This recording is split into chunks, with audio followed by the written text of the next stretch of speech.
मन मुकुर सुधार। वरणो रघुबर विमल यश जोदायक फल चारि। सियावत रामचंद्र की जय। पवन सुत हनुमान की जय। बोलो भाई सब संतन की जय। दुआ 137 के बाद।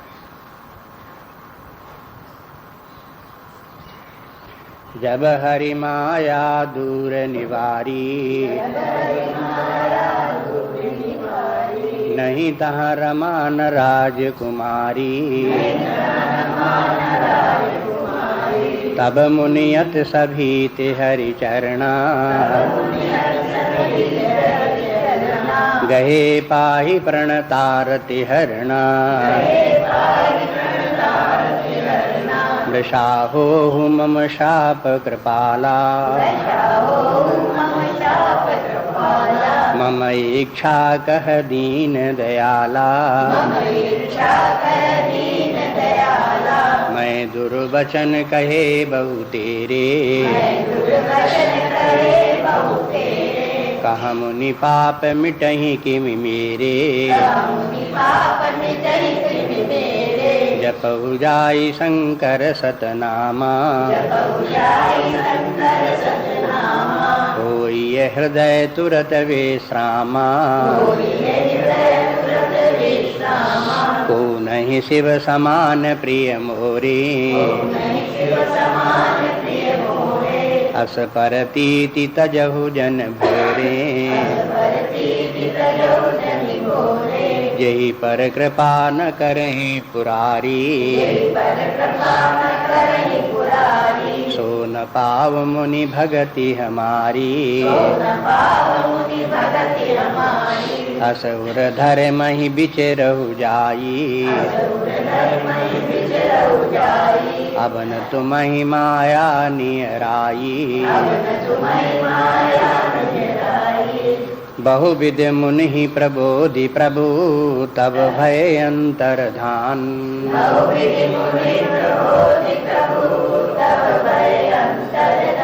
सत्यलोक नारद चले करत राम गुणगान।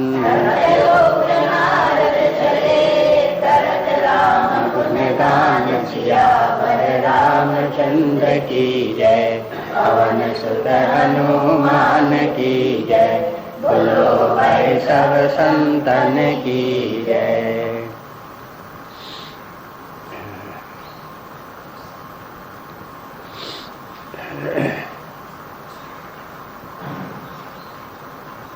अब स्मरण करें कि नारद जी क्रोधित होकर के भगवान को खोजते हुए चले वैकुंठ धाम को। रास्ते में भगवान मिल गए। नारद जी ने भगवान से बहुत दुर्वचन कहे। भगवान ने उन सबको सुन लिया। नारद जी ने शाप भी दे दिया भगवान को, वो शाप भी उन्होंने स्वीकार कर लिया। फिर भी भगवान जो है नारद जी से विनती ही करते रहे। और फिर उसके बाद माया समाप्त कर दी। भगवान ने जो माया रची थी वो शीलनित राजा की नगरी थी, वो बना दी थी। शीलनित राजा बना दिया, नगरी बना दी, नगर के तमाम लोग बना दिए, सेना बना दी। वो सब जितनी रचना थी वो मायाकृत रचना थी। उसे जहाँ भगवान ने दूर कर दिया, माने वो सब जैसे स्वप्न समाप्त हो जाए ऐसे समाप्त हो गई। तब नारद जी को होश आया कि अरे हमने तो ये इसको सत्य मान करके और किस प्रकार से व्यवहार कर रहे थे, कैसे इस प्रकार से विवाह की कामना कर रहे थे, इन वस्तुओं को लेकर के हम कैसे क्रोध कर रहे थे, वो सब उनको पश्चाताप हुआ। तो उनके नारद जी के पश्चाताप का वर्णन आता है। कहते हैं कि जब हरि माया दूर निवारी, भगवान ने जब माया समाप्त की, नहीं तहाँ रमा न राजकुमारी, तो वहाँ जो है वो रमा राजकुमारी कोई नहीं रह गए। माने माया समाप्त हो गई तो अकेले भगवान रह गए। वो राजकुमारी को जिसको साथ में लिए चले आ रहे थे भगवान, वो जो है वो समाप्त हो गई, अंतर्धान हो गई। अब केवल भगवान रह गए और नारद जी रह गए। अब इनके दोनों में किस प्रकार से बातचीत होती है वो कहते हैं। यहाँ राजकुमारी भी वहाँ पर नहीं रह गई, ये दिखाकर ये सूचित कर दिया कि जिस जब जिस नगर की रचना भगवान ने की थी अपनी माया के द्वारा, वहाँ की जो है वो राजकुमारी भी माया में थी। जब माया में राजकुमारी नहीं रही तो फिर वहाँ पर वो नगर अगर वगैरह सब क्या होगा, सब समाप्त हो गया। इसका उदाहरण अपने लोगों के अनुभव के लिए स्वप्न का उदाहरण बहुत सुंदर उदाहरण है। स्वप्न से जब जागते हैं तो स्वप्न की वस्तु में व्यक्ति कोई नहीं मिलते वे सब के सब लापता, खत्म हो गए। जागने पर कोई पश्चाताप भी करे कि अरे स्वप्न में तो हम समझ रहे थे कि इतना पैसा हमको मिल गया, इतने नोट उड़ते चले जा रहे थे, सब मैंने इकट्ठे कर लिए, इतना पैसा मेरे पास हो गया था, बड़े खुश थे उस समय, और देखो जागे तो सब लापता हो गया, खत्म हो गया। तो उसमें आश्चर्य करे या दुखी हो उसका कोई अर्थ नहीं रखता। ये स्वप्न जैसे मिथ्या है, माया में है, ऐसे ही जैसे स्वप्न जो है व्यक्ति का माया में है, हर जीव की अपनी माया है, वो उसका रचा हुआ स्वप्न है। ऐसे ही सारा ब्रह्मांड विश्व जितना है, नाम रूपात्मक जगत है, ये सब ईश्वर की माया है। जब तक भगवान ये माया फैलाए हुए हैं, व्यक्ति उसको सत्य मान रहा है, तब तक माया में है। भगवान की कृपा हो और व्यक्ति इस माया से बाहर निकले तो देखे कि न कहीं जगत है और न कहीं स्वप्न है, सब समाप्त हो जाते हैं। योग शास्त्र में देखते हैं, ध्यान में, योग में, जब व्यक्ति भगवान का ध्यान करते करते समाधि में पहुंच गया तब उसके सामने एकमात्र परमात्मा ही रह गया, वही अपना स्वरूप है, वही परमात्मा है। वहाँ पर न जीवकृत कोई माया है, न ईश्वरकृत कोई माया है। उस समय समाधि में वो ईश्वर की माया से भी बाहर निकल जाने का मार्ग पा जाता है, और बस फिर वहाँ सर्वत्र एक परमात्मा ही दिखाई देता है, माया नाम की कहीं कोई वस्तु नहीं। ये बातें जो योग शास्त्र की, वेदांत की हैं, उनको पौराणिक विधि से इस प्रकार से सुनाते हैं जैसे नारद जी का है। भगवान ने माया समाप्त कर दी तो बस उसके बाद समझो कि नारद जी समाधिस्थ, भगवान रह गए, नारद जी रह गए, बस वही है, और कहीं नानात तो नहीं दिखाई देता। जितनी मल्टीप्लिसिटी है, नाम रूपात्मक सृष्टि जितनी है, वो सब इंद्रियों के लिए है, मन के लिए है, बुद्धि के लिए है, अन्यथा कहीं कुछ नहीं है। अपने आप में वो कुछ नहीं है। अपने आत्मस्वरूप स्थित होकर के देखें तो ये नाम रूप जैसी कोई वस्तु कहीं नहीं है। इस भाव को व्यक्त करने के लिए ये कथा इस प्रकार से आती है। अब नारद जी की जब वो माया समाप्त हो गई तब मुनि अति सभीत हरि चरणा, तब नारद जी बड़े भयभीत हुए और भगवान के सभीत हरि चरणा गहे, उन्होंने भगवान के चरण पकड़ लिए नारद जी ने, और पाहि प्रणतारत हरणा, पाही पाही कहने लगे कि हम आपकी रक्षा हमारी करो, रक्षा हमारी करो, ऐसे करके नारद जी भगवान से बोलने लगे। अब देखो ये जीव की स्थिति का यही वर्णन है। जीव को हर्ष विषाद ज्ञान यज्ञाना जीव धर्म अहिमित अभिमाना, तो वही घटित करके दिखा रहे हैं। नारद जी को एक समय विषाद, एक समय हर्ष, और ये सब के सब पश्चाताप। अब जहाँ ये सब के सब समाप्त हो गया और माया समाप्त हो गई तो अब नारद जी का पश्चाताप करने लगे कि देखो क्या क्या हमारी बुद्धि हो गई और भगवान को हमने कैसे कैसे क्या बोल दिया। तो ये कि भगवान अब हमारी रक्षा करें, हमने आपको इतने अपराध, बड़ा अपराध हमसे हो गया जो आपको शाप दे दिया इस प्रकार से, तो उसके लिए क्षमा याचना करने लगे। कहाँ तो नारद जी भगवान से भी ज़्यादा अपने आप को महान बनाए हुए थे, समझे थे कि भगवान को भी हम मारेंगे जा करके, शाप देंगे जा करके, शाप दे भी दिया उनको। और कहाँ नारद जी भगवान के चरणों में गिर पड़े, उनको पकड़ने लगे कि हाँ भगवान हमारी रक्षा करो, रक्षा करो। ये स्थितियाँ हो। मृषा हो मम शाप कृपाला। अब नारद जी कहते हैं कि हे भगवान हमारा साथ झूठा हो जाए, हाँ? हमने तो अज्ञान में, मोह में पड़ करके आपसे गलत सलत बातें बोल दी कि तुम राजकुमार बनो जा करके, सीताहरण तुम्हारा हो, फिर तुम दुखी हो, बानर तुम्हारी सहायता करे।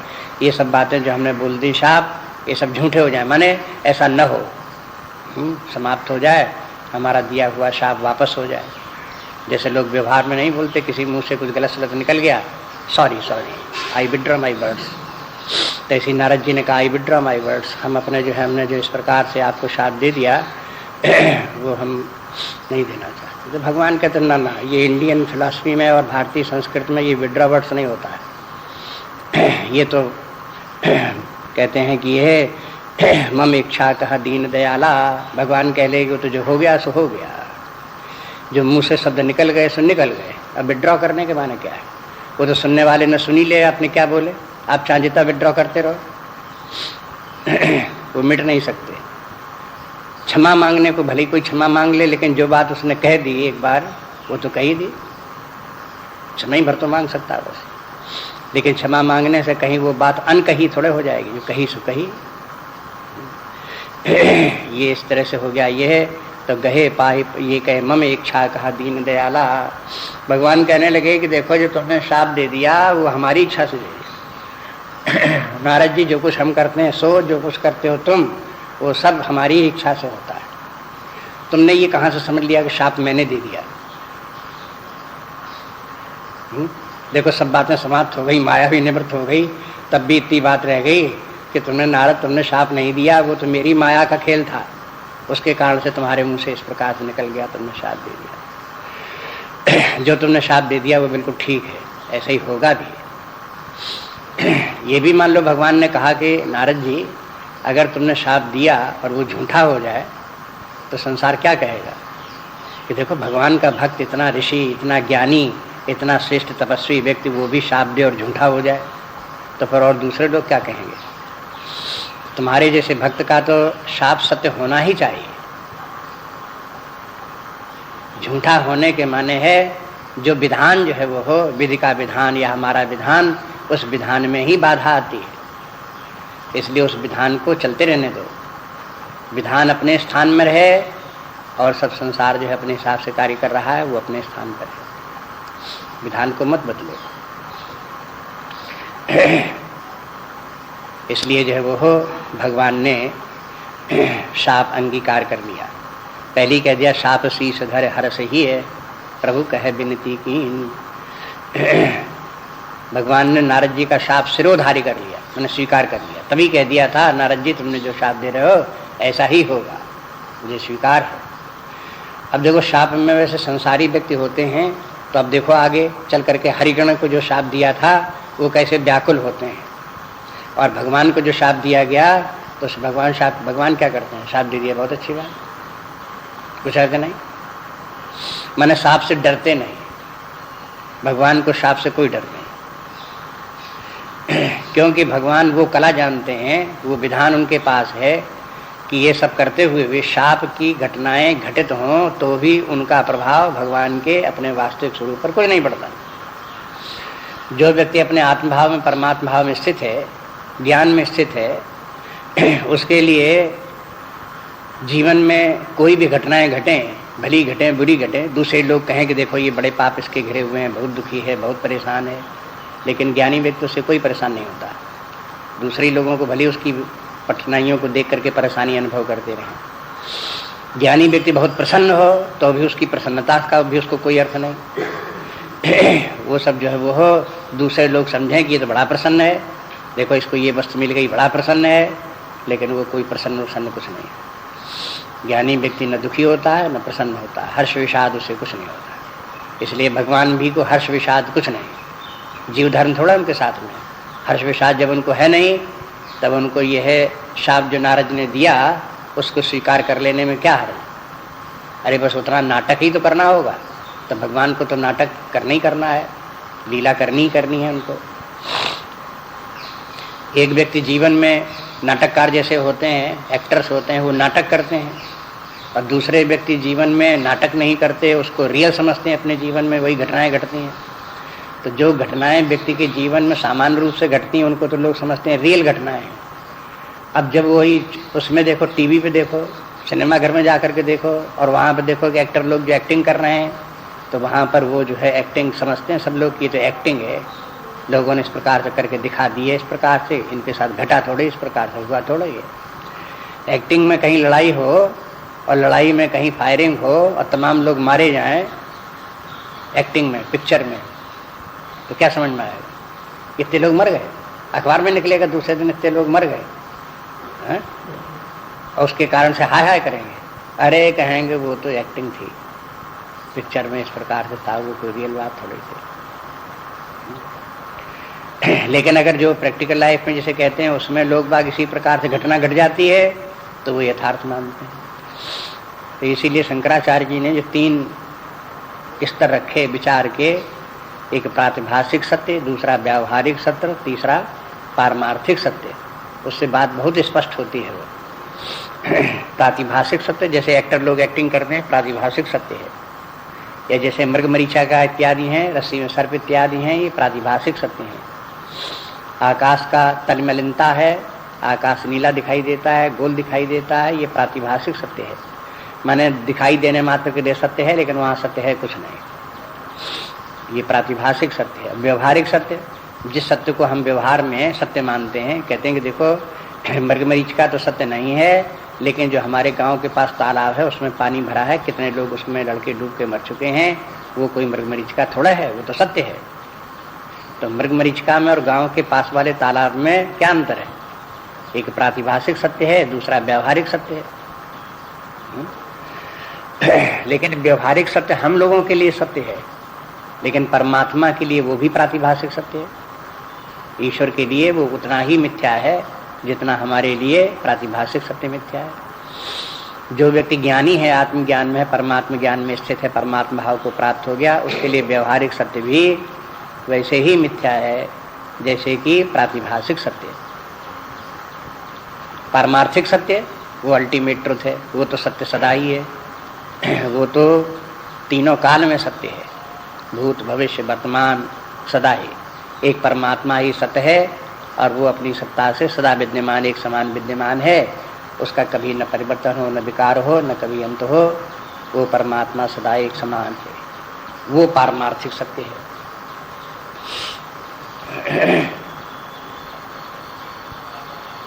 अब ये कथा में आप देखते रहो इस प्रकार से।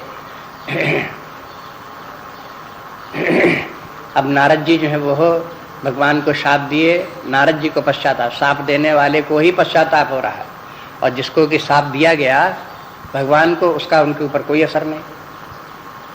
वो कहते हैं तुमने शाप दे दिया, बहुत अच्छा किया, हमारी इच्छा थी, शाप दे दिया, हम उसे स्वीकार करते हैं।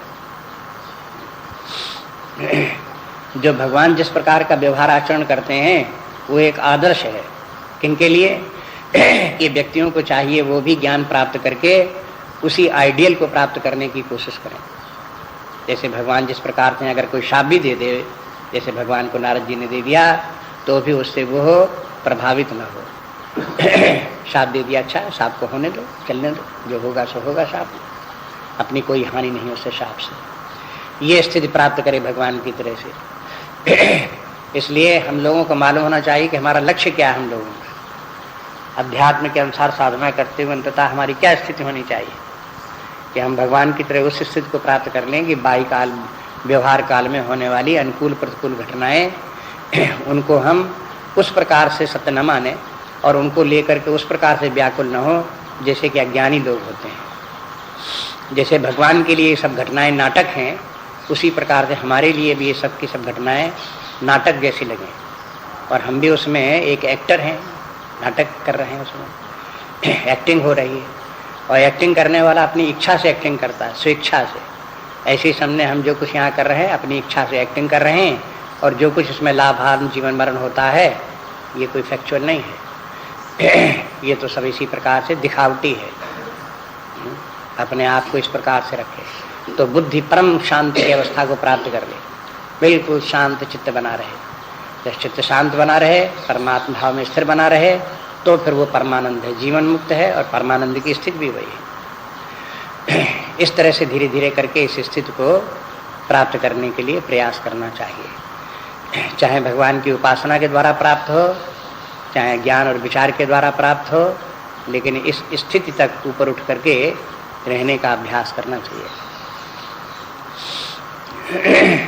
नारद जी फिर भगवान से क्षमा यातना कहते हैं कि मैं दुर्वचन कहे बहु तेरे, कहा मुनि पाप मिटहि कि मेरे। नारद जी कहते हैं हमने आपको बहुत दुर्वचन कह दिए तो बड़ा अपराध हो गया, पाप हो गया ये, अब हम इस पाप के भागी होंगे, इसका हमें दंड भोगना पड़ेगा। वो कैसे मिटे? अब इनको नारद जी को अपनी गलती अब समझ में आई कि हमने गलती की, पाप कर्म किया, अब वो पाप कर्म से उद्धार कैसे हो ये समझ में आया। ऐसे ही कई बार ऐसी घटनाएं घटी कि लोग अपने सारे जीवन भौतिक जीवन जीते हुए शुभाशुभ नाना प्रकार के कर्म किए। बहुत लोगों ने अपने भ्रष्टाचार दुराचार में जीवन जिया, और जब आयु उनकी 70-75 वर्ष की 80 वर्ष की हो गई, तब उनको सब जितना भी जो कुछ किया था वो सब गलत दिखाई देने लगा। अरे हमने तो बड़ा अपराध किया, और जीवन में कुछ तक तो नहीं, मृत्यु सामने आ रही है, ये हमने क्यों इतने अपराध किए, इससे क्या फायदा हुआ। जो कुछ हमने भ्रष्टाचार के द्वारा धन संपत्ति इकट्ठी भी की, वो सब हमारे कौन काम आ रही है। वो सब ये सब के सब लड़के बच्चे जो हैं वो उसका दुरुपयोग ही कर रहे हैं।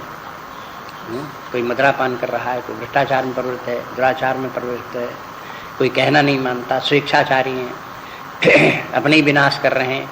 तो ऐसा करके हमने जो इतनी संपत्ति इकट्ठी की उससे क्या फायदा। तो उनको फिर पश्चाताप होता है उसको कि हमने जो कुछ जीवन में किया ये सब गलत कार्य किए हमने। और उस पश्चाताप को लेकर के फिर ये सोचते हैं अब ये हम कैसे हमारे पाप मिटे हैं।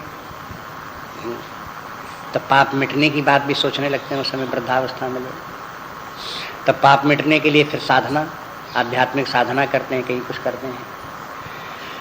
लेकिन वो साधना भी उनसे नहीं करते बनती। सारे जीवन उन्होंने ऐसा जीवन जिया कि उनके मन और बुद्धि विकृत हो गए, साधना करने के लायक ही नहीं रह गए, डिस्टॉर्टेड हो गए। अब साधना करें तो कैसे करें, बिगड़ गए, सब रद्दी सद्दी हो गए मन। अब नहीं बनता तो क्या करें। तो फिर शास्त्र लोग, संत लोग फिर उनको कोई प्रारंभिक साधना बताते हैं, सरल सी साधना। एन केन विद दीने, दान करे कल्याण। कहा कि ये तो कर सकते हो, जैसे तैसे कुछ दान करो। नहीं बुद्धि काम करती न करे, अपने पापों से छुटकारा पाने के लिए कुछ दान ही करो। दान करो, धन का, वस्त्र का, अन्न का, भूमि का, जो तुम्हारे पास हो उसका दान करो। जो लोग नीडी लोग हैं उन लोगों को जहाँ आवश्यकता है, सत्पुरुष हैं, उन लोगों को दान दो, उससे तुम्हारा कल्याण होगा, ये बताते हैं। अब नहीं तुम्हारी बुद्धि काम करती है अष्टांग योग करने की, तो दान देने में क्या हर्ज है। इस प्रकार से साधना करो। तो ये पश्चाताप व्यक्ति को जो होते हैं तो उसके लिए उपाय बताए जाते हैं कि देखो कैसे कैसे क्या क्या कर सकते हो। यहाँ भगवान भी नारद जी को उपाय बताते हैं। ये बात इसलिए कही कि जब नारद जी ने इस प्रकार से भगवान के सामने दुखी होकर के पश्चाताप किया और पाप से मिटने के लिए पूछा उनसे कि पाप मिटे ही कि मेरे, कि भगवान अब हमारे ये पाप कैसे मिटे। तो देखिए भगवान क्या कहते हैं, जपहु जाय शंकर सतनामा, हुई हृदय तुरंत विश्रामा। जाओ शंकर जी के सतनाम जपो जा करके, इसी से तुमको विश्राम प्राप्त हो। सतनाम को मैंने शतरुद्री को यहाँ सतनाम कर दिया है। ऋग्वेद में शंकर जी की शतरुद्री है, उसका पाठ करो, उससे पाप मिटते हैं। इसलिए लोग शंकर जी का अभिषेक करते हैं, शतरुद्री का पाठ करते हैं, उससे पाप मिटते हैं। स्वयं शतरुद्री का पाठ नहीं कर सकते हैं तो फिर किसी पंडित से कराते हैं, वो करे पाठ, तब उनका जो है कल्याण हो, शांति प्राप्त हो। पाप मिटाने के लिए सबसे साधन जो है ये है, उपासना का जो साधन है भगवान शंकर जी का है। भगवान शंकर जी के मूर्ति के ऊपर जल चढ़ाओ, पुष्प चढ़ाओ और क्षमा याचना करो। ये भी करो कि भगवान हमसे बहुत पाप हुए हैं, अब हमारा उद्धार करो। ऐसे करके उनके ऊपर जल छोड़ने से पाप मिटते हैं। और अगर ये शतरुद्री का पाठ करे तो और भी अच्छा है। शतरुद्री के पाठ में प्रार्थना ही है कि भगवान हमने नाना प्रकार के पाप किए हैं, उनसे हमारा छुटकारा हो। तो वो बोले भी, शतरुद्री का पाठ करने में तो वो पाठ में आ ही जाता है कि हे भगवान हमारे पापों से निवारण करो, पापों से निवारण करो, इन पापों से निवारण करो, उन पापों से, मिथ्या वचन के पापों से निवारण करो, जो हमने कपट किया उस पापों से निवारण करो, छल छद्म किया उन पापों से निवारण करो, क्रोध किया उस पापों से निवारण करो, हमने लोगों का अपमान किया उन पापों से निवारण करो। ये सब तो है ही है उसमें। लेकिन उसके साथ ये वो अगर शतरुद्री का पाठ न हो तो कम से कम हिंदी में अपने मुंह से कहो कि भगवान हमने जीवन में नाना प्रकार के पाप किए, उनको आप जो हो क्षमा करो। तो हृदय से, सच्चे हृदय से जब कोई व्यक्ति इस प्रकार से प्रार्थना करता है तो वो पाप उसके निवारण होते हैं। जो लोग अपने पाप को पाप ही नहीं मानते वो भगवान के सामने काहे को क्षमा याचना करेंगे। लेकिन जब व्यक्ति को अपने पापों को पाप समझ में आता है कि हमने जो किए वे तो पाप हैं, ये शास्त्र भी कहता है, संत भी कहते हैं, और उन पापों का फल भी सामने आने लगा है, तो फिर व्यक्ति उसके लिए क्षमा याचना करता है और उसके पाप फिर मिटते भी हैं। ऐसा नहीं कि पाप न मिटते हों, पाप मिटने का विधान है ही है सब जगह। अब यहाँ पर देखते हैं शंकर भगवान जो है शंकर जी का नाम जपने के लिए कहते हैं, अपना नाम जपने के लिए नहीं कहते। ये नहीं कहते हैं कि विष्णु सहस्त्र नाम जपो, उसकी पूजा करो, भगवान नहीं, शंकर जी का नाम जपने के लिए कहते हैं। अब याद करो, शंकर जी को जब अहंकार हो गया काम क्रोध के ऊपर विजय का, तो उसके बाद सबसे पहले शंकर जी के पास गए और शंकर जी से बताया जाकर कि ये घटना इस प्रकार की हुई। तो शंकर जी ने उनसे मना किया कि हमसे कहा सो कहा, अब नारायण से जाकर के, भगवान से जाकर के मत कहना, ये काम ठीक नहीं है। जिस प्रकार से तुमने हमसे कहा उस प्रकार से न कहना। प्रकार की बात विशेष थी कि मैंने जिस प्रकार से अहंकार लेकर के तुम हमारे सामने बोल रहे हो, इस प्रकार अहंकार लेकर के न बोलना उनके सामने। बताने को बता देना, ये इस प्रकार की क्या बतावें, ऐसी घटना घट गई और आप ही ने हमको बचाया, नहीं तो हमारी तो बुद्धि क्या है, किसी मनुष्य की बुद्धि में क्या, कितनी बुद्धि में क्या बात आती है। ऐसे करके बता देते, अहंकार रहित होकर के बता देते तो बात दूसरी थी। लेकिन नारद जी ने जो है भगवान से अहंकार सहित कहा, और भगवान ने भी देखा कि नारद के हृदय में, उनके वचन में अहंकार है, और अहंकार वृक्ष की तरह से बढ़ रहा है, ये भी देखा। तब वो नारद जी की जो शंकर जी की बात नारद जी ने नहीं मानी, तो आखिरकार नारद जी को शंकर जी का ही नाम जपना पड़ा। तो कहीं जपो जाए शंकर सतनामा, उन्हीं शंकर जी का नाम जपो। तो को नहीं शिव समान प्रिय मोरे।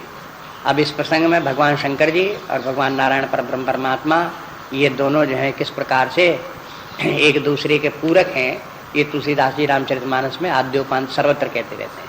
यहाँ भी जो प्रसंग आया तो वहाँ पर भी बोल रहे हैं। भगवान कहते हैं कि शंकर जी के समान मुझे कोई प्रिय नहीं है, अस प्रतीत तजो जन भोरे। भूल करके भी इस विश्वास को मत छोड़ो, ये बात पक्का विश्वास रखो कि मुझे सबसे अधिक शंकर जी प्रिय है। और यही पर कृपा न करें पुरारी, शंकर जी जिसके ऊपर कृपा नहीं करते, सो न पाव मुनि भगति हमारी। हे मुनि, उसको मेरी भक्ति प्राप्त नहीं होती। माने शंकर जी की परवाह न करे, उनकी उपेक्षा करे, उनकी बात न माने, और भगवान की भक्ति चाहे, तो भगवान कहते उसे भक्ति मिलेगी नहीं हमारी। ये भेद बुद्धि रख करके भगवान शंकर जी से हमारी आराधना पूजा करेगा, तो ये सब उसकी भक्ति आएगी नहीं उसके मन। सो न पाओ मुनि भगति हमारी, उसे हमारी भक्ति प्राप्त ही नहीं होगी। अब ये ऐसा है क्यों, इसको समझना हो तो फिर वो इसी अध्याय के कांड के प्रारंभ में मंगलाचरण के श्लोकों में आप देख लो कि भगवान तो परब्रह्म परमात्मा है ही हैं, शंकर जी भी परमात्मा स्वरूप ही हैं, लेकिन एक विश्वास स्वरूप है, दूसरा ज्ञान स्वरूप है। भगवान शंकर जी जो है विश्वास स्वरूप हैं और परमात्मा ज्ञान स्वरूप है। ज्ञान और विश्वास अन्योनाश्रित हैं, माने विश्वास के बल पर ही ज्ञान प्राप्त होता है और भक्ति प्राप्त होती है, और ज्ञान के बल पर ही विश्वास भी आता है। अगर ज्ञान न हो तो विश्वास नहीं, अगर विश्वास न हो तो ज्ञान नहीं। इस प्रकार की चौपाइयाँ बहुत जगह मिल जाएंगी रामायण में, जहाँ पे ये कहा गया है कि बिना विश्वास के ज्ञान नहीं होता। ऐसी भी चौपाइयाँ कही गई हैं जहाँ बिना ज्ञान के विश्वास प्राप्त नहीं होता, ऐसी भी कही गई हैं। तो मैंने दोनों बातें सही हैं, क्रम क्रम से व्यक्ति चले, थोड़ा विश्वास रखे और फिर भगवान का ज्ञान प्राप्त करने की कोशिश करे, समझने की कोशिश करे कि परमात्मा क्या है। परमात्मा समझ में आवे तो उसमें विश्वास को दृढ़ करे कि ऐसा परमात्मा है तो निश्चय ही ऐसा है, उसे बुद्धि में स्वीकार कर लेना विश्वास है। जब विश्वास आवे तो अपने आप को उसी परमात्मा में समर्पित कर दे, और समर्पित करके और उच्च ज्ञान प्राप्त करने की कोशिश करे। इस प्रकार से विश्वास है ज्ञान, ज्ञान से विश्वास, ये साधना क्रमशः चलती रहे। जैसे भगवान यहाँ कहते हैं शंकर जी के लिए, ऐसे ही शंकर जी कहते हैं भगवान के लिए। वो भी कहते हैं कि अगर भगवान जो है इस प्रकार से, भगवान की भक्ति किसी को नहीं है, तो शंकर जी कहते हैं हमारी भक्ति कहाँ से हुई जाती है, वो भी नहीं होगी। माने अगर ज्ञान नहीं है तो विश्वास भी नहीं हो सकता। तो ज्ञान और विश्वास को मूर्तिमान रूप दे करके दो व्यक्ति जैसे बना दिए गए हों, दो देवता अलग से बना दिए गए हों, इस प्रकार से प्रतीत होता है। लेकिन वो वेदांत की दृष्टि से एक विश्वास है, दूसरा ज्ञान है, और ये भावात्मक सत्ताएं हैं। ये इस प्रकार का नहीं कि कोई इस संसार में जो नाम रूपात्मक मिथ्या संसार में है उसी मिथ्या संसार के अंतर्गत भी ये दोनों हों, ऐसा नहीं।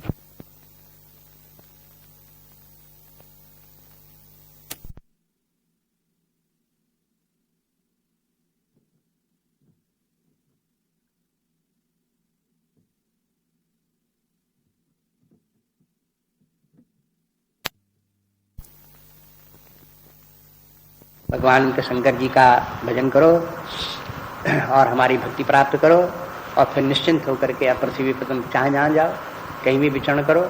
असुर धर्म ही विचर जाई, अब न तुम ही माया नियर आई। अब तुम्हारे माया तुम्हारे पास नहीं आई।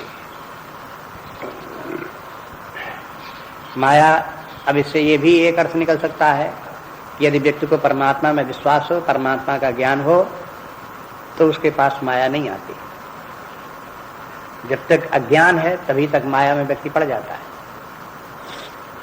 जैसे मरुस्थल में अगर कोई व्यक्ति जाए जिसको मालूम हो कि बालू में जल नहीं होता है, पानी जैसा प्रतीत होता है, एक व्यक्ति वो है, और दूसरा वो व्यक्ति जाए जिसे इस बात का पता ना हो, तो मृगमरीचिका के मोहजाल में दो में से कौन फंसेगा?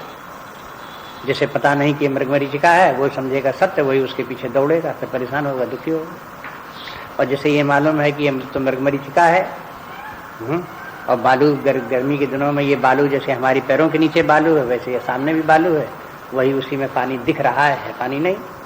ऐसा समझने वाले व्यक्ति देखेगा वो भी, और मरुस्थल में घूमता भी रहे, लेकिन उसके कारण मृगमरीचिका के मोहजाल में नहीं पड़ेगा, दुखी नहीं होगा। तो ज्ञान व्यक्ति को माया से छुटकारा दिला देता है, अगर उसमें माया में वो हो व्यक्ति पड़ता नहीं। जैसे मरुस्थल की मृगमरीचिका माया है, ऐसे ही नाम रूपात्मक जगत सब माया है। जितने विषयों के आकर्षण हैं ये सब माया है। जितने पद धन सम्मान आदि हैं ये सब माया में है। फिर इनका कोई मूल्य नहीं इस प्रकार से ज्ञानमान व्यक्ति के लिए, सब साफ होगा। वो बिल्कुल स्थान जो तुलसीदास जी ने पहले कह आए हैं कि जइये बार न मानस धोए, ते कायर कलिकाल बिगोए।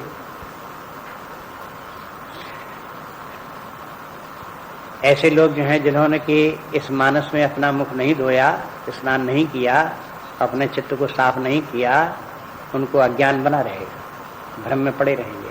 माने रामचरितमानस को बार बार पढ़ना चाहिए और इसके धोने से मन का मैल दूर हो जाए, इसलिए साधना। ये रामचरितमानस जो है एक प्रकार से साधना का बहुत सुंदर साधन है। बार बार इसको सुनते रहें, बार बार इसको पढ़ते रहें, बार बार इसको सुनाते रहें।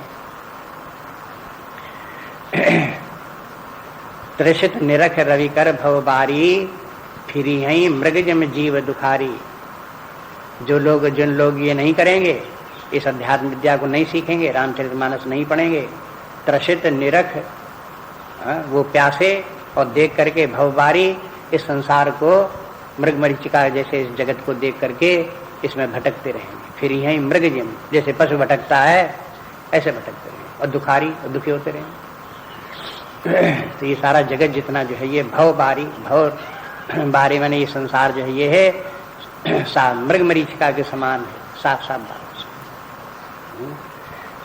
जो इस मृगमरीचिका में जगत को देख करके इसको सत्य समझता रहेगा वो इसमें भटकता रहेगा। ज्ञान लावे, परमात्मा में विश्वास लावे और उसी स्थिति में परमात्मा भाव में रहने का अभ्यास करे। बार बार परमात्मा का दिन रात चिंतन करता रहे और शरीर प्राण मन बुद्धि से ऊपर जगत की तरफ से ध्यान हटा करके परमात्मा ही बार बार स्थापित करता रहे, तो कालांतर में जाकर के वो गति प्राप्त हो। बहुत जल्दी नहीं होती, कभी कभी बहुत समय लग सकता है। कोई ऐसे सोचे कि हम 10 साल से 5 साल से ये कर रहे हैं तो अब भी नहीं प्राप्त हुआ, तो कैसे हो, जल्दी करो जल्दी करो। तो करो जल्दी, खूब ध्यान लगाओ, कोशिश करो, वो बात दूसरी है। लेकिन अगर इसको एक जन्म नहीं 2-4 जन्म में भी ये प्राप्त हो जाए तो घाटा नहीं है, इन्वेस्टमेंट अच्छा है। उतना समय लगाया तो उसका अंत में सदुपयोग हुआ, वो स्थिति प्राप्त हो गई जो कि अन्यथा 10-20 जन्म बीत जाते, 1000 जन्म बीत जाते तो भी न प्राप्त होती। इसलिए अपनी साधना में तीव्रता जरूर लानी चाहिए। फिर अस उर धरिम ही विचर हो जाई, ऐसे हृदय में धारण करके फिर पृथ्वी पर विचर करो। अब न तुम्हें माया नियर आई। माया जगत नहीं है, जगत को सत्य समझना माया है। धन माया नहीं है, धन में व्यक्ति का जो लोभ है वो माया है।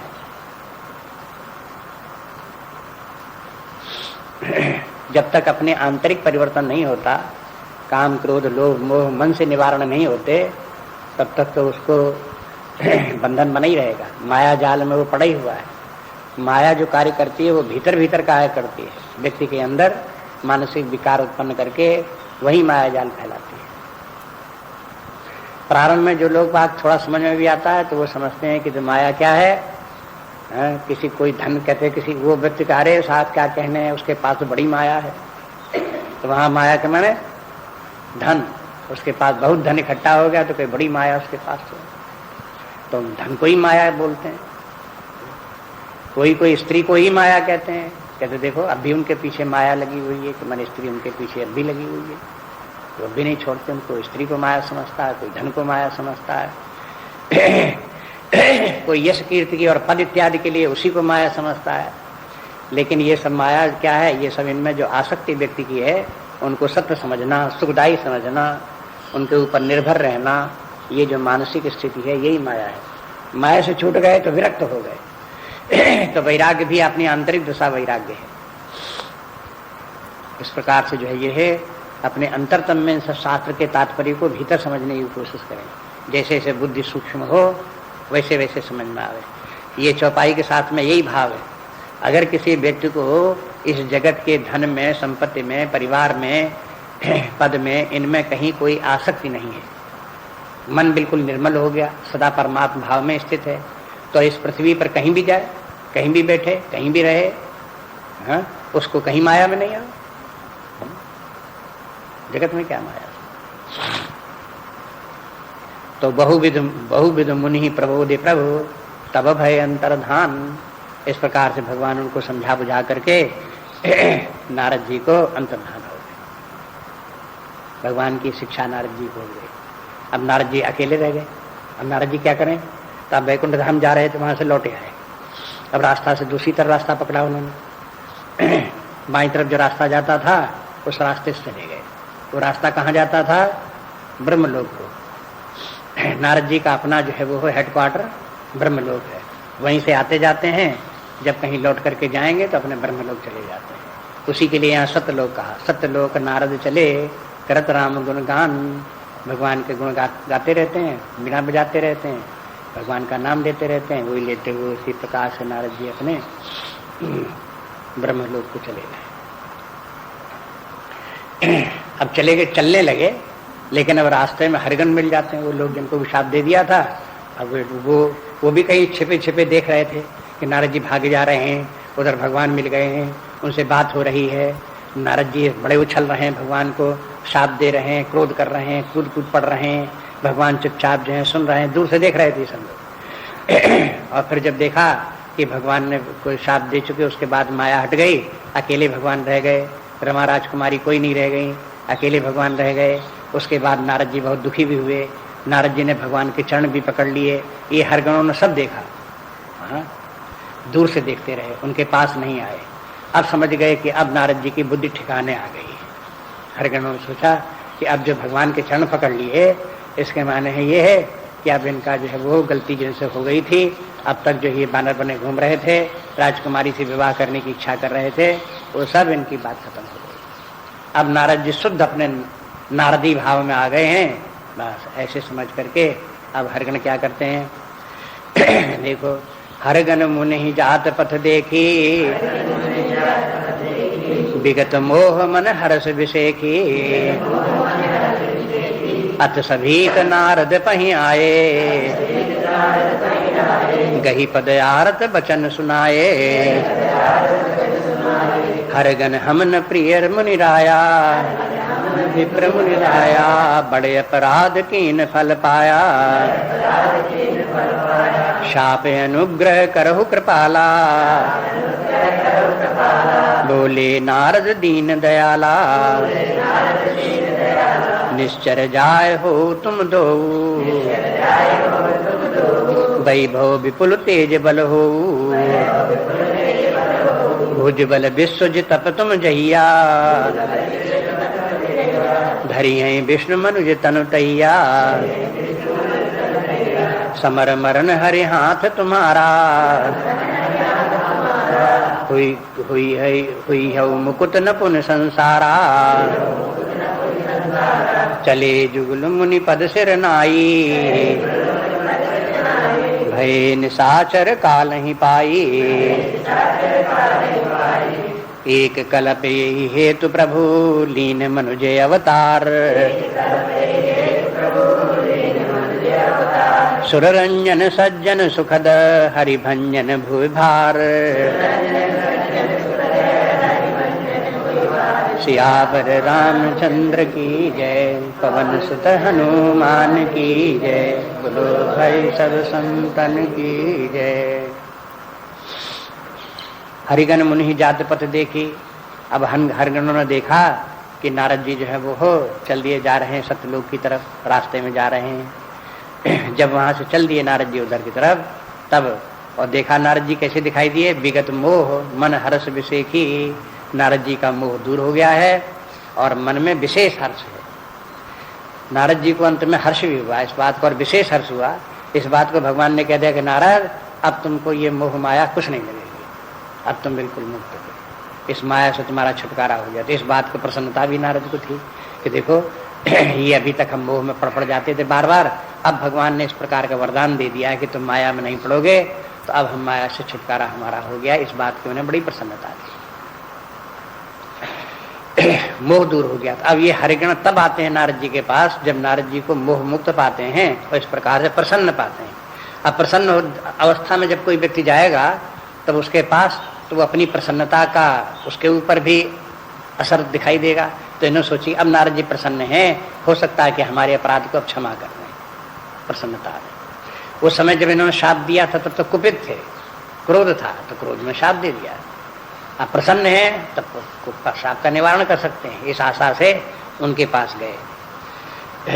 और अति सभीत नारद पही आए और उनके पास बड़े भयभीत हुए, धीरे धीरे करके रुके रुके सकुचाते हुए उनके पास आए और गही पद आरत वचन सुनाए और फिर नारद जी के प्रणाम किया, उनको चरणों को पकड़ा और आरत वचन सुनाए, मैंने विनती की उनसे, ये कहा कि हमसे बड़ी गलती हो गई, हमने आपका इस प्रकार से अपमान किया या आपके इस प्रकार से उपहास किया, वास्तव में हमसे बहुत बड़ी गलती हो गई, उसके लिए हम आपसे क्षमा मांगते हैं। ये सब इस प्रकार से वो सब बोले। ये भी बताया कहा कि हरगण हम न विप्र मुनिराया, हम विप्र वेश जरूर धारण किए थे लेकिन हम विप्र नहीं है, हम तो शंकर जी के गण हैं, शंकर जी के गण हैं। अब शंकर जी के गणों के प्रति भी नारद जी को प्रेम आ गया, शंकर जी को तो प्रेम आ ही गया, उनके गणों के प्रति भी सद्भाव नारद जी के मन में आ गया कि हम तो शंकर जी के गण हैं। तो बड़े अपराध कीन फल पाया, और वो कहने लगे कि उन्होंने आपने हमने जैसी गलती की वैसी आपने श्राप दे दिया, वैसी हमने फल पाया। तो ये सब क्षमा याचना के लिए बोल रहे हैं। शाप अनुग्रह करो कृपाला, अब वे लोग बोले कि हे कृपालो हमको इस शाप से मुक्त करो, जो शाप आपने दिया है वो आप ही इससे छुटकारा कर सकते हो, बचाओ इस शाप से हमको। तो बोले नारद दीन दयाला, नारद जी दीन दयाल, भगवान भी दीन दयाल तो नारद भी दीन दयाल। नारद जी ने कहा कि ठीक है, क्षमा तो हमारी तरफ से क्षमा है ही है, लेकिन अब क्या करें, जो शाप दे दिया वो ऐसा तो होना ही होना है, हम कोई तुम्हारा अहित नहीं चाहते हैं, लेकिन अब जो शाप दे दिया उसमें थोड़ा सा सुधार हो सकता है। अब देखते हैं कि जहाँ कहीं भी शाप अनुग्रह की बात आती है अपने शास्त्रों में, वहाँ शाप दे दिया तो वैसा तो होता ही होता है, लेकिन वो अगर कृपा करता है शाप देने वाला तो उस शाप में थोड़ा परिवर्तन कर सकता है। उत्तरकांड में देखते हैं कि काकभूषण जी को पूर्व जन्म में शंकर जी ने शाप दे दिया, सर्प हो जाता, अजगर हो जाता, हजारों वर्ष तक बार बार, अब शाप हो गया। अब उनके गुरु भी हाय हाय करने लगे, मानो ये भी हाय हाय करने लगे, भगवान शंकर जी प्रसन्न भी हो गए, कहा कि अच्छी बात है। तो अब सर्प तो होंगे ही होंगे, 1000 जन्म तो उनको लेने ही लेने पड़ेंगे, उसमें परिवर्तन नहीं होगा। अब उसका जो है उसको उसमें सुधार क्या हो सकता है कि भाई जन्मत मरत दुसह दुख होई, जन्ने मरने में दुख बहुत होता, सो इसको नहीं होगा। चलो होगा अनुग्रह साहब, बस और क्या है। अगर जन्म लेने में दुख न हो, शरीर छोड़ने में दुख न हो, तो मरने जीने में कौन तकलीफ। ये तो ज्ञानियों की दशा है। ज्ञानी व्यक्ति जैसे छोटे बच्चे होंगे तो उनका कोई कपड़ा पहना दो तो रोने लगेंगे, और उनको उतार के कपड़े उतार के नहलाने लगो तो कपड़ा उतारने लगो तो रोने लगेंगे। ऐसे ही अज्ञानी व्यक्ति, शरीर धारण उनको मिलेगा, शरीर मिलेगा तो रोने लगेंगे, क्यों क्यों करने लगेंगे। शरीर छोड़ने के बाद मरने लगेंगे तो रोने लगेंगे। लेकिन अगर ज्ञानी व्यक्ति है, जैसे वही बच्चा बड़ा हो जाता है तब वो कहता हम तो ये पहनेंगे, हम तो ये पहनेंगे, उतार के धर देगा अपना पुराना वाला, बड़ी प्रसन्नता के साथ स्वयं अपने कपड़े उतार के धर देगा। कपड़े उतारने में दुखी नहीं होगा, दूसरे कपड़े पहनने में दुखी नहीं होगा। ऐसे ही कोई व्यक्ति दूसरा सही धारण करने में दुखी नहीं होता, अपना पुराना धरी छोड़ने में दुखी नहीं होता, तो क्या हाल है। नए नए कपड़े जैसे पहनते हैं, नए नए सही धारण अपने करते रहो, प्रसन्न रहो। पुनर्जन्म में क्या खराबी है। खराबी है तो यही है कि जन्मत मरत दुसह दुख हो, वो न हो। ऐसा हो सकता है कि न हो, लेकिन कब न हो, जब व्यक्ति शरीर में अहंकार न हो, आत्मभाव न हो। जब समझते कि शरीर ही में हो तो शरीर छोड़ना नहीं चाहेगा। जब से अपने आप से शरीर से अपने आप को पृथक करके देखेगा तो शरीर छोड़ भी देगा, तो उसे समझेगा दूसरा शरीर जो धारण करना चाहे शरीर फिर मिल जाएगा। एक शरीर गया तो क्या हुआ, दूसरा शरीर तैयार है हमारे लिए, तो शरीर छोड़ने का कोई दुख नहीं। अज्ञानी व्यक्ति को लगता है कि इस शरीर को धारण करके फिर हमने इतनी संपत्ति इकट्ठी की, इतना बड़ा परिवार किया, और ये सब का सब जो कुछ हमने बनाया, अब शरीर छूट रहा है तो शरीर के साथ में ये सब छूटे जा रहे हैं। बहुत अफसोस होता है कि जब दुनिया से चलते हैं, खड़ा परिवार देखे सब चश्म से आंसू निकलते हैं। चारों तरफ परिवार देखे सब खड़े हुए हैं तो उनको देख देख करके आंखों से आंसू आ रहे हैं, दुखी हो रहे हैं कि देखो सब इनसे छूटे जा रहे हैं। हमने कितने इनको सबको पाला था, पोसा था, कितना खिलाया था, कितना छाती से लगाया था, ये सब छूटे जा रहे हैं। कैसे कैसे पैसे इकट्ठे किए थे, कैसे कैसे अपने करके माने थे, ये मेरे मेरे करके इनको इकट्ठा किया था, ये सब छूटा जा रहा है। एक एक भवन ईंट ईंट बना करके लगाई थी और टेढ़ी मेढ़ी सीधी करवाई थी, उसको कितना संभाल संभाल के बनवाया था, सब छूटा जा रहा है। बहुत अफसोस होता है कि जब दुनिया से चलती। लेकिन अगर किसी व्यक्ति को ये सब न हो, जैसे स्वप्न एक समाप्त हो गया, दूसरा स्वप्न आ गया, इसी तरह से एक जीवन स्वप्न के समान व्यतीत हो गया, दूसरा जीवन फिर स्वप्न के समान प्रारंभ हो गया, तो उसमें कौन सा हर्ष विषाद की बात क्या है। होता रहे सही धारण, तब भी कुछ हर्ष नहीं। तो तुलसीदास का मंतव्य इसलिए कहते हैं कि तुलसीदास जी का सिद्धांत ये है कि शरीर धारण करो, छोड़ो और दुखी मत हो, प्रसन्न रहो। भगवान का शरीर फिर मिल गया, फिर भगवान का भजन करते रहो और कोई दुखी मत हो। भक्ति की ये महिमा ये है। ज्ञानी लोग ये कहते हैं कि शरीर न शरीर धारण करो और न शरीर छोड़ने के चक्कर में पड़ो। एक ज्ञान और भक्ति में ये भी अंतर है। ज्ञानी लोग पुनर्जन्म से छुटकारा चाहते हैं, भक्त लोग पुनर्जन्म से छुटकारा नहीं चाहते, पुनर्जन्म के जन्म मरण के दुख से होने वाले क्लेश से छुटकारा चाहते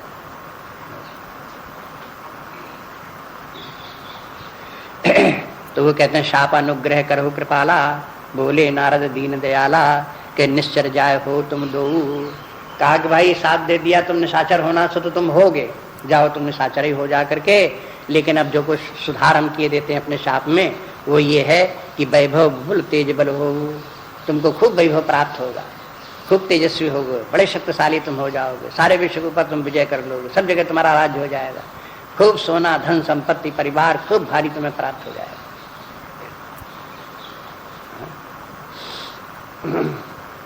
अब संपत्ति प्राप्त होती है, अब रावण चल करके यही रावण होते जा करके, तब क्या होता है कि उनके पास सोने की लंका हो जाती है। उनके पास उनके लड़के तो होते हैं, तो कितने होते हैं, 100 होते हैं, 1000 होते हैं, उतने उतने वो सब हो जाते हैं, बड़ा भारी परिवार भी हो जाता है, उनके भी पुत्र हो जाते हैं। तो ये तो रावण के भी हो जाते हैं। अगर दुनिया में और किसी के हो जाए तो रावण से ज्यादा थोड़े हो जाएगा किसी के पास। किसी के पास बड़ा भारी परिवार हो तो रावण से बड़ा परिवार हो जाएगा। किसी के पास धन हो जाए, बहुत हो जाए, तो रावण की सोने की लंका उससे ज्यादा कुछ हो जाएगा। और तीनों लोग में विजय प्राप्त करते। तो ये सब तो निशाचरी प्रवृत्ति है, इस प्रकार से ये सब हो सकता है। लेकिन जैसे नारद को जो स्थिति प्राप्त हो गई, दोबारा मोह न हो, माया न घेरे, ये कोई निशाचरों को थोड़ी प्राप्त हो सकता है, संसारी लोगों को थोड़ा हो सकता है। ये स्थिति प्राप्त करने के लिए तो व्यक्ति को भगवान की भक्ति चाहिए, ज्ञान चाहिए, उसी से प्राप्त होगा। तो भुज बल विश्व जितब तुम जइया, तो कहा जब अपने भुजाओं के बल से सारे विश्व को तुम जीत लोगे, तब धरी हैं विष्णु मनुज तनु तैया, तब विष्णु भगवान मनुष्य शरीर धारण करेंगे। जब तुम इस तरह सब तीनों लोगों को जब जीत लोगे तो सब देवता लोग, सब साधु सज्जन लोग तुम्हारे बल के सामने त्राही त्राही करने लगेंगे, सब हाहाकार मच जाएगा, सब दुखी हो जाएंगे। तब तुम खूब प्रसन्न होना, उनको देख देख करके, देखो हमारे बल से हमने सबको इस प्रकार से अपने बस में कर लिया, और सब हमारे यहाँ पानी भरते हैं, सब हमारे यहाँ आकर के सेवा करते हैं, और सब हमारे दुखी होते हैं। सबका, इंद्र का भी राज्य नहीं रह गया, अब इंद्र हमारे सामने नौकर हो गए, अग्नि भी अब देवता नहीं रह गए, अब उनका देवता हमारे यहाँ काम करने वाले नौकर हो गए। ऐसे करके तुम उनको, अभी तुमको स्थिति प्राप्त हो जाएगी। तो देखो बहुत अच्छा है ना, ऐसा अच्छा। तो हरिगण कहा हाँ अच्छा तो बहुत है, खूबता प्राप्त हो जाएगी, बहुत अच्छी बात है।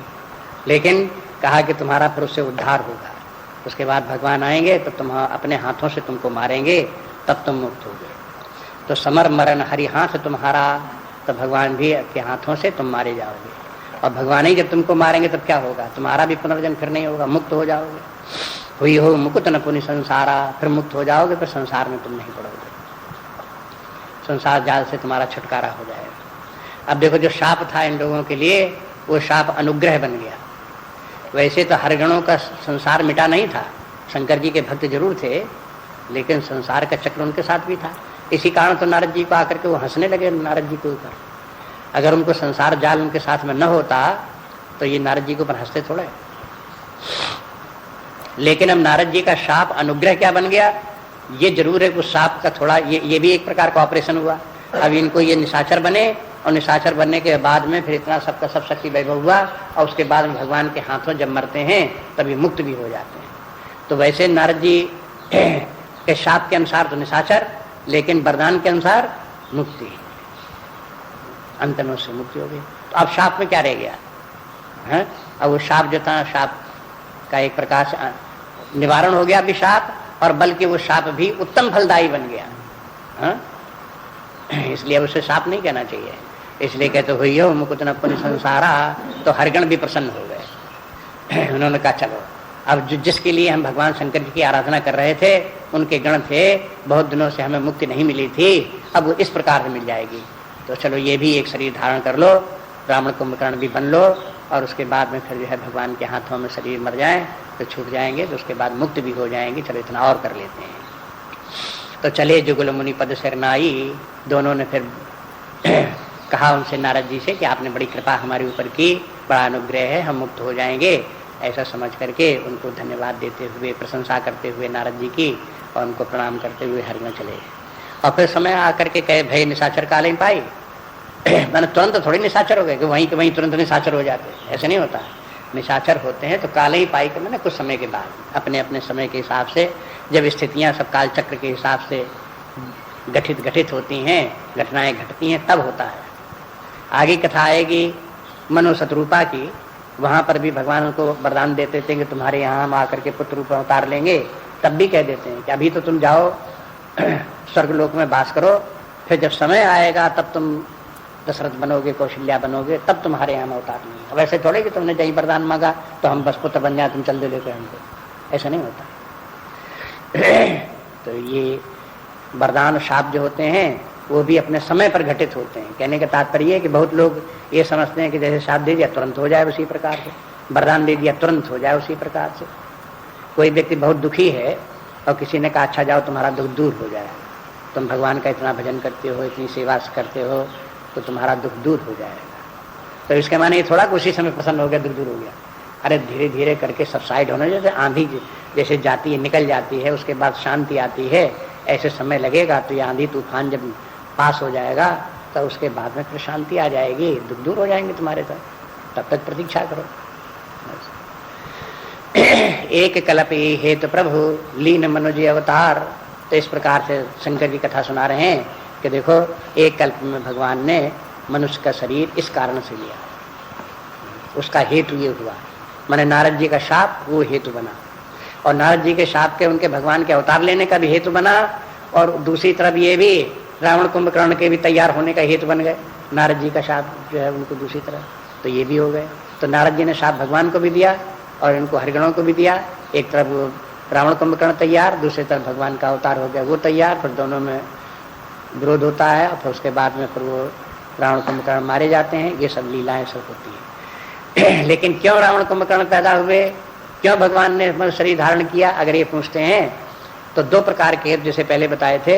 हेतु दो प्रकार के, एक तो ये कि भगवान धर्म की रक्षा के लिए, धर्म की स्थापना के लिए अवतार लेते हैं, और दूसरे अवतार लेने के लिए कोई कार्य कारण घटनाएं भी घटती हैं, वो भी हेतु कहलाती हैं। तो भगवान के अवतार लेने का हेतु जो है, घटना घटने का कारण कैसे तैयार हो, सो भगवान नारद जी का शाप एक कारण बन गया। तो ये कथा बहुत विस्तार पूर्वक भगवान शंकर जी ने पार्वती जी को सुना दी। पार्वती जी को बड़ा आश्चर्य हुआ था शुरू में, जब भगवान ने कह दिया कि एक बार भगवान ने मनुष्य शरीर इसलिए धारण किया क्योंकि नारद जी ने उनको शाप दे दिया। तो पार्वती को बड़ा चक्कर लगा कि नारद जी इतने भगवान के भक्त, इतने ज्ञानी, और उन्होंने भगवान को शाप दे दिया और उनको मनुष्य शरीर धारण करना पड़ा। उनकी बात ही समझ नहीं आई। तो फिर सब पूरी कथा शंकर जी ने सुनाई। कहा कि देखो, उस समय शंकर जी ने कहा कि देखो, कोई ज्ञानी मूड कहीं कोई नहीं होता, जब जय क्षण जैसे करें प्रभु सो तस्ते क्षण होए। नारद जी मोह में पड़ गए, तो ये भगवान के देखो इस प्रकार की घटनाएं घटा दी, वैसा बना दिया, माया जाल फैला दिया कि नारद जी उसमें पढ़ करके मोह में भी पड़ गए, और भगवान ने अपनी माया हटा भी ली और नारद जी का मोह दूर भी हो गया, माया से निवृत्ति भी हो गए। इसमें सब जितना हेतु है वो भगवान का ही है। इसलिए व्यक्ति को प्रयास तो अपनी तरफ से करना चाहिए, इससे समस्या से छुटकारा पाने के लिए, मोहजाल से छूटने के लिए, अविद्या से छूटने के लिए। लेकिन अपना पूरा अपना ही पुरुषार्थ काम नहीं करता, भगवान का सहारा लेना चाहिए। भगवान से अधिकाधिक भगवान में समर्पण भाव रखें और यही रखें कि भगवान जो आपने माया फैलाई है उस माया में हम पड़े, अब आप ही छुटाओ, तब ये छूटे। कोई हमने अपने आप तो ये मोहजाल उत्पन्न नहीं किया था, हमने अपने आप तो अविद्या का चद्दर लेकर के ऐसा नहीं देखा था कि चलो एक अविद्या का चद्दर, मोहजाल का चादर ओढ़ के देख लो कैसा लगता है, ये तो हमने कभी किया नहीं। ये तो आप ही की माया मोह था, उसमें था, उसके कारण से ये दशा हमको लगने लगी, हम आप में और हम में भेद भी लगने लगा, और उसके कारण संसार के जन्म मरण के दुखों में भी पड़ने लगे। अब आप ही इसे छुड़ाओ, जैसे आपने माया जाल फैलाया तैसे आप इसे छुड़ाओ। लेकिन सच्चे हृदय से इस प्रकार की भावना हो तो भगवान को छुड़ाने में देर भी नहीं लगती, भगवान फिर उसी प्रकार के साधन बना देते। भगवान के छुड़ाने के मान नहीं, ऐसे नहीं करते भगवान कि अच्छा जाओ तुमने हमसे प्रार्थना की तो माया से छूट गए, ऐसा नहीं होता। फिर उसके लिए भगवान विधान बनाते हैं, कहाँ कोई घटना ऐसी बनावे, कोई व्यवस्था ऐसी बनावे जहां पर जाकर के उसका मोह दूर, वो भी करते हैं। तो वो सब स्थितियां कैसे आवे तो भगवान ही की कृपा। संसार में लोग बाग इस प्रकार बोलते रहते हैं कि अरे साहब ये तो बात मानी कि ज्ञान बहुत ऊंची चीज है, भगवान ज्ञान से ही प्राप्त होते हैं, भक्ति से ही प्राप्त होते हैं। लेकिन आजकल दुनिया में कहीं कोई ऐसा है कहाँ जो ज्ञान बताने वाला हो, है ही नहीं। अब उनको ऐसा क्यों लगता है कि कोई है ही नहीं ज्ञान बताने वाला? माने भगवान के प्रति उनका समर्पण भाव नहीं है, तो भगवान ने ऐसी ही बुद्धि बनाई कि कोई बताने वाला नहीं है। अब वही भगवान की सेवा करें, भगवान की पूजा करें, आराधना करें, उपाय करें, तो भगवान फिर उनको बुद्धि इस प्रकार की दे, उनको दिखाई देने लगे कि देखो ज्ञानवान व्यक्ति भी हैं, उनसे जो है इस प्रकार से तुम्हें सहायता प्राप्त हो सकती है। बहुत अधिक अज्ञानी व्यक्ति के लिए थोड़ा ज्ञानी मिल जाए तो उससे भी सहायता मिल सकती है। ज़्यादा फिर आगे ज्ञान की जरूरत हो तो फिर भगवान फिर उसके लिए कहे कि हाँ इसने थोड़ा सा प्रयास अपनी तरफ से किया, इतना ज्ञान प्राप्त किया, तो फिर और भी सिद्ध पुरुष मिल जाएं, ज्ञानी, आत्मज्ञानी, परमात्मा ज्ञानी स्थित व्यक्ति जो है वो भी मिल जाएंगे, उनसे भी उससे ज्ञान को उससे प्राप्त हो जाएगा सब। लेकिन जब व्यक्ति परमात्मा के समर्पण शरण में हो और परमात्मा उसको मुक्त करने के लिए, बंधन से छुटकारा करने के लिए तत्पर हो, तब सब उसी प्रकार के साधन बनते चले जाएंगे, सब हो जाएगा। लेकिन अगर कोई प्रयास न करे तो नहीं होगा।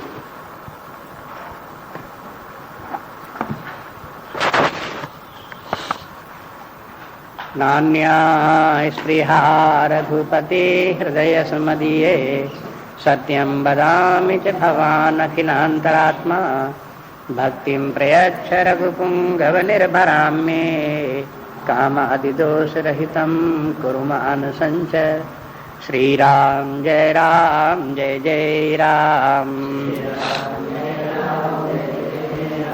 श्री राम जय जय राम, श्री राम जय जय राम, श्री राम जय जय राम,